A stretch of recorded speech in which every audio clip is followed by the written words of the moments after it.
بسم اللہ الرحمن الرحیم۔ شروع کرتا ہوں اللہ تعالیٰ کے نام کے ساتھ جو بڑا مہربان نہایت رحم کرنے والا ہے۔ ام المؤمنین عائشہ رضی اللہ عنہا سے روایت ہے کہ رسول اللہ صلی اللہ علیہ وآلہ وسلم کی سالی ام حبیبہ کو، جو عبد الرحمن بن عوف کے عقد میں تھیں، 7 سال تک استحاضہ کا خون آتا رہا۔ اس سلسلے میں انہوں نے نبی اکرم صلی اللہ علیہ وآلہ وسلم سے مسئلہ پوچھا تو آپ صلی اللہ علیہ وآلہ وسلم نے فرمایا، یہ حیض کا خون نہیں ہے بلکہ یہ ایک رگ کا خون ہے، لہذا تم غسل کر کے نماز پڑھ لیا کرو۔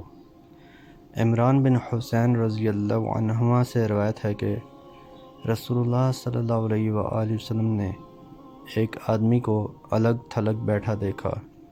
اس نے لوگوں کے ساتھ نماز نہیں ادا کی تھی، تو آپ صلی اللہ علیہ وآلہ وسلم نے فرمایا، اے فلاں، کس چیز نے تمہیں لوگوں کے ساتھ نماز پڑھنے سے روکا؟ اس نے عرض کیا، اللہ کے رسول، مجھے جنابت لاحق ہو گئی ہے اور پانی نہیں ہے۔ آپ صلی اللہ علیہ وآلہ وسلم نے فرمایا، پانی نہ ملنے پر مٹی کو لازم پکڑو، کیونکہ یہ تمہارے لیے کافی ہے۔ حضرت ابو ذر رضی اللہ عنہ کہتے ہیں کہ رسول اللہ صلی اللہ علیہ وآلہ وسلم نے فرمایا، پاک مٹی مسلمان کا وضو ہے، اگرچہ وہ 10 سال تک پانی نہ پائے۔ حضرت عبداللہ بن عمر بن العاص رضی اللہ عنہما سے روایت ہے کہ نبی اکرم صلی اللہ علیہ وآلہ وسلم نے قربان کی بیع سے منع فرمایا ہے۔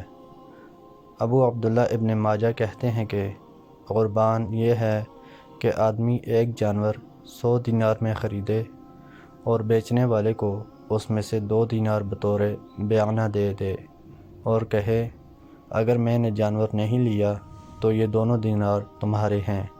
بعض لوگوں نے کہا ہے، واللہ عالم، قربان یہ ہے کہ آدمی ایک چیز خریدے پھر بیچنے والے کو 1 درہم یا زیادہ یا کم دے اور کہے، اگر میں نے یہ چیز لے لی تو بہتر، ورنہ یہ درہم تمہارا ہے۔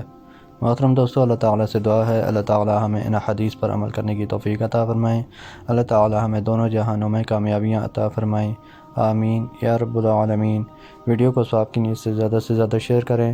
جزاکم اللہ خیرا کثیرا، والسلام علیکم ورحمۃ اللہ وبرکاتہ۔